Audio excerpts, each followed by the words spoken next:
Meine sehr verehrten Damen und Herren, Ladies and gentlemen, the fundamental structures and main lines of the Berlin Declaration that we want to send out of this Congress is almost impossible.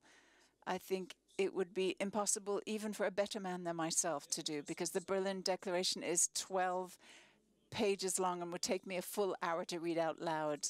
And all of the expert reports that are another 50 pages, so we'd be here all night. But what I can do is touch on certain aspects and give you some food for thought.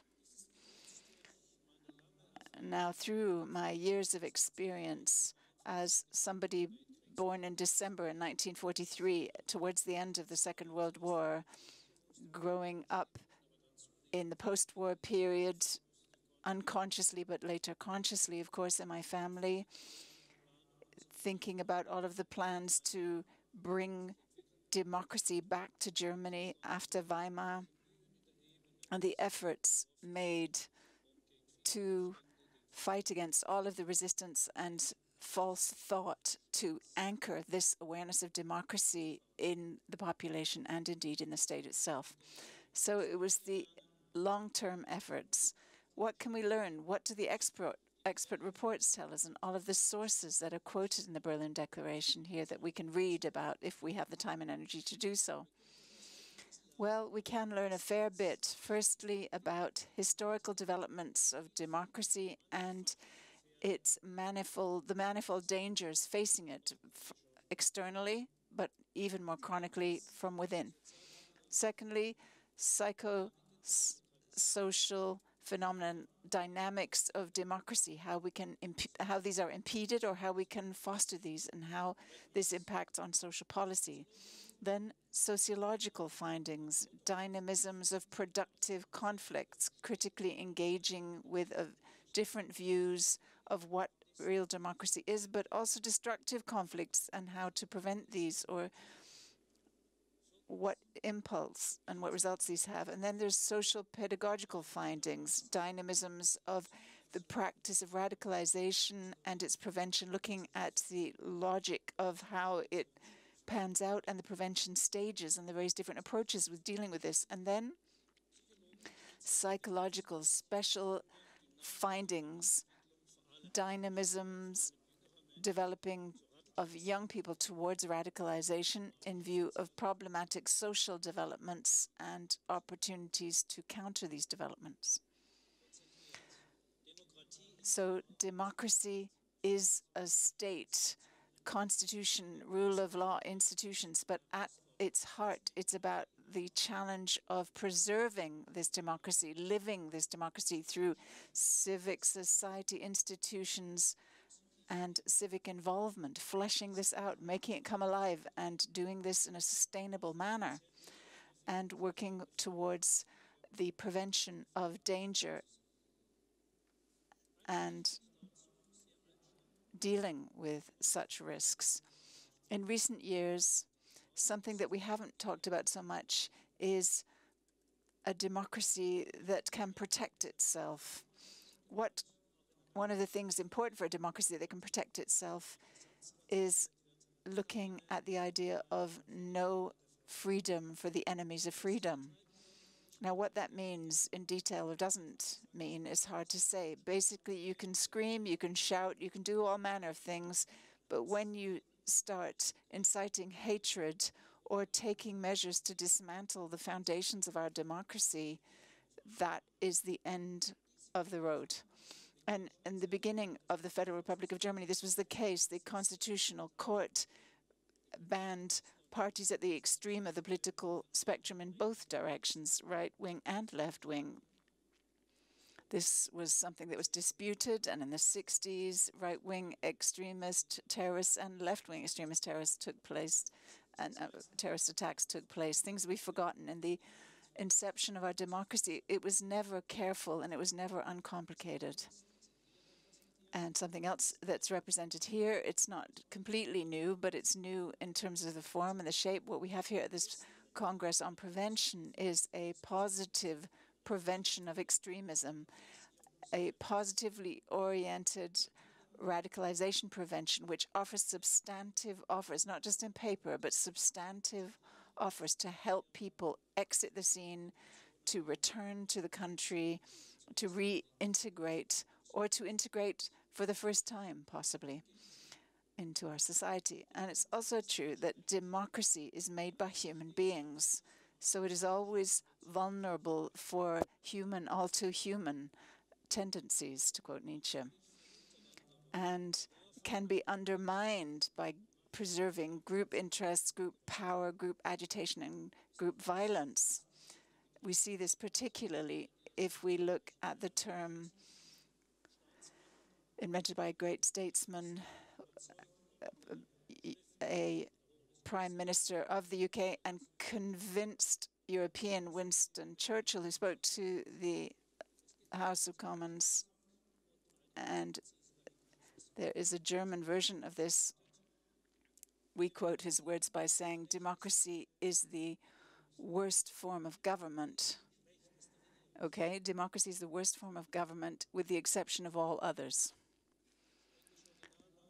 In English, he said, no one pretends that democracy is perfect or all wise. Indeed, it has been said that democracy is the worst form of government except all those other forms that have been tried from time to time. So just a few thoughts on that, if I may. I'm going to skip over my speech. So radicalization processes often go hand in hand with the role of victim, which can be very painful if you look like with the identitarian movement as well, people who maintain that they are always victims. I come from the Palatinate, and we all say everybody only thinks about themselves. Everybody always thinks about themselves. Only I think about me. And democracy, being resilient against crisis, overcoming difficulties, is not something we take for granted. As I said, it's something that we have to continually preserve. If we look at migratory flows and the other, which is often something that seeds suspicion and has since time immemorial. The other, people who look differently, wear different clothes, etc., etc., but particularly if they have different religions or different views, are subjected to a blanket suspicion. And I think this has been the case also since time immemorial. We've experienced it. I experienced it myself in the late war period, in the early post-war period, when 10 million brothers and sisters from the East came to us. Officially, they were always our brothers and sisters from Eastern Europe, some 10 million, with a population of 60 million. Just translate that to 2015, different numbers. Where these people came to, it was always seen as an invasion of these ethnic Germans coming from Eastern Europe. I remember it myself. Some of them were almost exclusively Catholic. They were so Catholic that people said you couldn't get any more Catholic than that. And the problem wasn't that they were refugees. The problem was that they were Protestant. So the main thing was to work out where these Protestants could go in our Catholic neighborhood. The first boys and girls liked each other. The Protestant-Catholic divide was crossed. And once we became brothers and we experienced this in the elections in the church, there were 6 elections with more and more evil comments and slogans where the divide between Catholics and Protestants became more and more intense. And you remember this, we talked about the original sin of Adam and Eve and Cain and Abel murdering your own brother. And another thing, until today, we have seen that prevention and democracy building have always and creatively looked at ways of preventing and avoiding violence. Preventing violence from the word go and wiping it out completely is something I don't think is possible, but having a coexistence And democracy based on peaceful coexistence means that we have to delegitimate violence in all forms, and so must the state. The state must delegalize it as well. And the parents among you will remember the positive examples that we saw in the Federal Republic of Germany. Men weren't allowed to hit their wives, but they were allowed to have other types of corporal punishment. You were allowed to hit your children. If you didn't, it was spare the rod and spoil the child. I was hit regularly 3 or 4 times a week. I don't think it actually hurt me.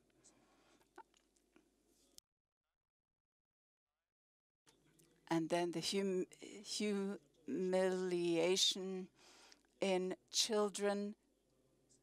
child residential homes, and all of the abuse that they were subjected to. This is catching up to us now. And now the state, a state governed by the rule of law with the balance of powers is crucial.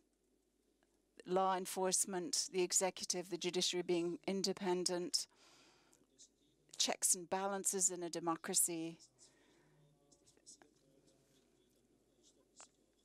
Sometimes the whole system is abused, though, it has to be said. Now, part of fostering democracy and preventing radicalization means practicing tolerance. Most of what we mean when we say tolerance is indifference. Whether people are Muslim, Protestant, Lutheran, Catholic, or whatever they are, I don't really care what their religion is. That's not tolerance. If you say, I don't care, that's not tolerance. Tolerance is when something is unusual and gets up my nose. For example, if my grandmother were to speak, she would have said, Christians all wore, the Christian women always wore headscarves, so why is everybody focusing on the Muslims? In my grandmother's generation, this was the case. But it means understanding one another, not just tolerating one another, accepting the other. That is where we need to go. And part of understanding tolerance is preventing radicalization. We have to stop incitement to hatred with words. Words can kill. And this is particularly true in the digital world, which is something we may be discussing in the next Congress. It's always important to be extremely careful in looking at the language that we use when we are judging the language of others, if it's incitement to hatred. If we say everything we don't like is violence, then nothing is violence at the end of the day. So we have to be careful and use this word carefully. Anything that seems strange to us, if everything that is foreign and difficult to us, then we do not use racism properly if we say everything is racism.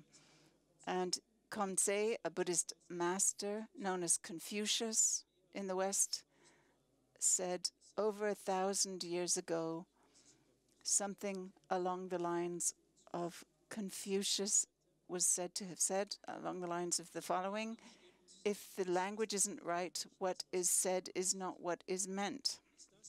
If what is said not what is meant, then we will not do what we should be doing. If we do not do what we should be doing, moral and art will not flourish. And if they do not flourish, neither will the law. If the law doesn't work, a nation doesn't know what it's doing. So choose your words extremely carefully. This is what Confucius was basically saying. I'll leave the rest, but I want to thank you for your attention, and I wish us a good conclusion of our Congress.